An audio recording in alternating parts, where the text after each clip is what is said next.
അസ്സലാമു അലൈക്കും വറഹ്മത്തുള്ളാഹി വബറകാതുഹു. മരണസ്മരണ, അതിനെ ഓർക്കൽ അധികരിപ്പിക്കണമെന്ന് നബി സല്ലല്ലാഹു അലൈഹി വസല്ലം തങ്ങൾ പ്രത്യേകം നിർദ്ദേശിച്ചിട്ടുണ്ട്. നബി സല്ലല്ലാഹു അലൈഹി വസല്ലം തങ്ങൾ പറഞ്ഞു, അക്സിറു ദിക്റ ഹാദിമിൽ ലദ്ദാത്ത്, എല്ലാ രസങ്ങളെയും മുറിച്ചു കളയുന്ന മരണത്തെ ഓർക്കൽ അധികരിപ്പിക്കുവീൻ എന്ന് നബി തങ്ങൾ പറഞ്ഞിട്ടുണ്ട്.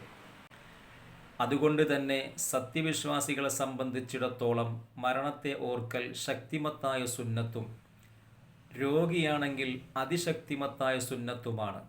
ബഹുമാനപ്പെട്ട ഉമർ ഇബ്നുൽ ഖത്താബ് റളിയല്ലാഹു അൻഹു തന്നെ ഓരോ ദിവസവും മരണത്തെക്കുറിച്ച് ഓർമ്മിപ്പിക്കുവാൻ വേണ്ടിയിട്ട് ശമ്പളം കൊടുത്തുകൊണ്ട് ഒരാളെ നിശ്ചയിച്ചിരുന്നു.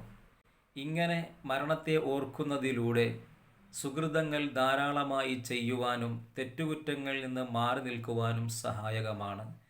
ഒരു ദിവസം 20 പ്രാവശ്യം മരണത്തെക്കുറിച്ച് ഓർത്താൽ അവന് ഷഹീദിൻ്റെ കൂലി, ശുഹദാഇൻ്റെ കൂലി, രക്തസാക്ഷിയുടെ കൂലി ലഭിക്കുമെന്ന് ഹദീസുകളിൽ കാണാം.